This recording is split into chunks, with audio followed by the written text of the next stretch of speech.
You know, we're talking about the cage match between the deep state and Doge.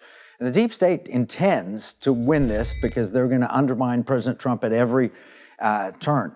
You know what he's done in response? He says, look, if you're not fulfilling what I've ordered, you can pack up and leave. Let's talk about some of the Trump accomplishments in his first week. One of the first things he did is he said, we're getting out of the Paris Climate Accords. Now, he did that before, and Biden put us right back. He said, nope, that's not going to stick. We're getting out now. Why is that important? It's important because the Paris Climate Accords, we're the only nation that even came close to meeting the carbon reductions. But other nations, they claim they're part of it, but they just disregard it or they're exempted from it because they're, well, we're an emerging country or whatever. He said, look, if it's not a fair playing field, we're not going to be there.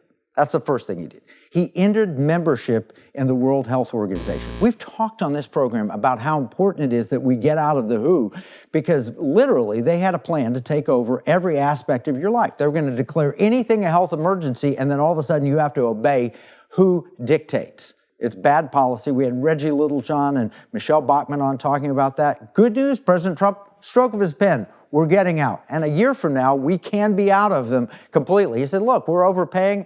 And you know what they're doing? The WHO is so desperate for money that they've started a GoFundMe campaign. I kid you not.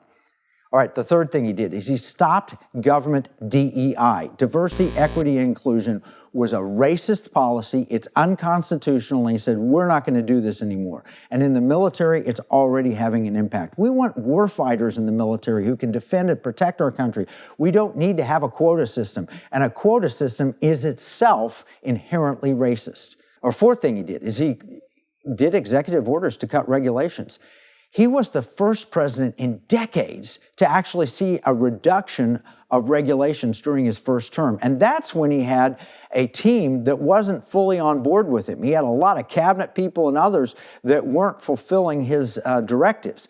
He's learned a lot in the 4 years that he was out of the White House, and he came back ready. He started signing these executive orders, and he did it in front of all of us, the whole world, while taking questions at the same time. Now, compare that to President Biden, who couldn't take a single question in a meeting or press conference. He just refused to take questions. Trump is taking questions and signing orders, and that included a freeze on spending and grants.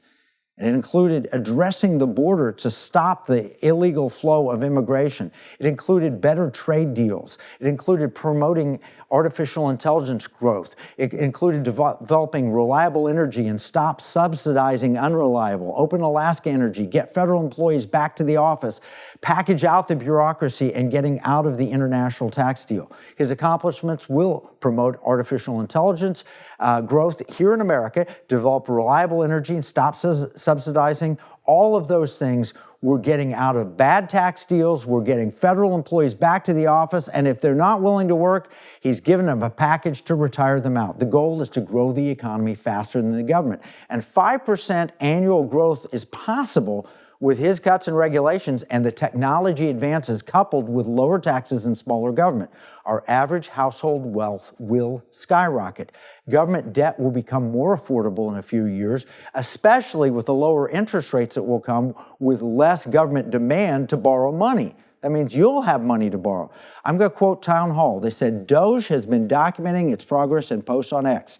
The group recently claimed it is saying that the federal government is saving $1 billion per day by just stopping the hiring of people into unnecessary positions, deletion of DEI, and stopping improper payments to foreign organizations. According to the U.S. debt clock, Doge is saving the federal government over $30 billion just in the first week.